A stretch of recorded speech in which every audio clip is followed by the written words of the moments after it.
Commentators are always saying you never settle down until you win your first frame, and Ding Junhui got off to a nightmare start in this match. He certainly did, and you would have expected, the way he's played in this tournament, for him to get off to a good start in a confident frame of mind. Unfortunately, he lost the second frame when Mark Selby needed snookers, and it seemed like all of a sudden he panicked. He was then overreaching for shots. He was trying to push that boat out far too often. This green was a tricky one into the middle pocket. He only needed the green, but he played position.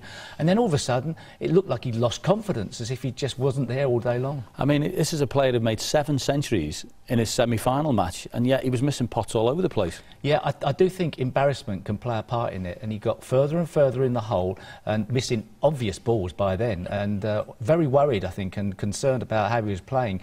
In the interval, Terry Griffiths tried to steady the ship, but it doesn't help when you're 4-0 behind. Yeah, and even frame ball. I mean, these became so much more difficult for him. Jordi came down the table, once again gave another chance to Mark Selby. Yeah, and he was 6-0 behind. And in total contrast, Mark Selby's played his way into form.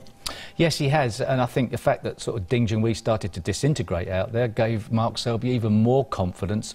Not only was he potting the balls, but he was also playing granite safety play that really put the heat on Ding Junhui, including that fantastic red there. He was strong amongst the balls, but he also had the better head on all day long. Yeah, every time he missed, and it wasn't very often, Ding was always in trouble, but his potting and his break building was miles better than it's been in the event. If he'd have converted this one chance, he could have been 7-0 in front. That was how close it was for Ding Junhui. As it was, Ding just about got it together in the end. It always looked like Ding was going to need some help, and when Mark Selby left the blue over the pocket, it was all he needed.